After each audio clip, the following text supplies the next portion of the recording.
Good morning, Summer School Health. This is Mr. Schmidt coming at you with another pre-recorded lesson for our alcohol and drug unit. We're going to be talking about the drugs of abuse today. So one of your note guides, it was sent out to you. Hopefully you take a look at it. If you have not, hopefully you will look at it before you get into your final project. But, so drugs of abuse.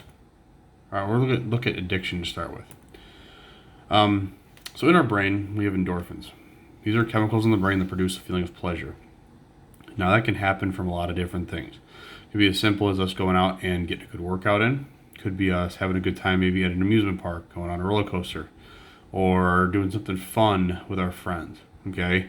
We get endorphins released for a lot of different reasons. When we talk about endorphins and drugs, anytime we use some form of a substance, that also triggers the release of endorphins. That's the reason why we talk about addiction. It is so hard for our body to break that cycle because our body is getting what we think is a good thing released in endorphins. Just for you, all right, this is the unpleasant feeling that occurs when endorphins are lacking. So when we don't have a bunch of endorphins or even a small amount of them inside of our body that are being released, typically we need to find a way to get more of those pushed into our system, all right? Now, if we do this naturally, we can do something that's fun, that makes us that makes us enjoy whatever we're doing. All right. Otherwise, if we're talking about addiction, if for some reason we're not using that substance, we'll also feel this dysphoric feeling, which then pushes people to continue to use that substance because they had that good feeling. Withdrawal symptoms, all right? So some physical ones. We look at like abnormal vision, muscle activity, digestion problems, brain function will be altered, our temperature regulation will be way off, our moods will swing and change pretty easily. All right, all of these are signs of us lacking whatever that substance is in our body system. Biological factors for addiction, we're looking at things like genetics, developmental stages at which we're exposed, sensitivity to the drug, meaning how potent was it or how sensitive is our body system to it. All right, things like mental illness, gender, ethnicity, all of these are biological factors that we really don't have a lot of control over when we talk about addiction, okay? Some other things that we don't really have a lot of control over when we talk about addiction are environmental factors. However, some of these we can alter and change a little bit, all right? So environmental factors like our home and our family, the availability of drugs, social and other stressors, peer influence, school performance, all right? Some of these things we have slight control over, all right? Other stuff, just like the biological factors, we don't. So if we're in an environment that leads maybe more towards addictive substances, it is easier for people that are in those situations to become addicted to a substance, as opposed to somebody who doesn't have the same exposures because they have different biological factors or different environmental ones. Some commonly abused drugs. All right, so what's in it? The FDA, which is the Food and Drug Administration, does not screen illegal drugs for safety or purity. All right, they only screen stuff that they approve. So if you're looking for things that are FDA approved, we're looking at obviously food that is sold in a grocery store that has a food label. If it doesn't have a food label, the FDA is not regulating it. Just the same thing goes with drugs. Anything over the counter that you buy at a pharmacy, the FDA will have some form of screening process for it. Okay? If it is something that you get from a pharmacy that you need a prescription for or that they sell and has a label on the back, the FDA has looked at it and done some screening. All right?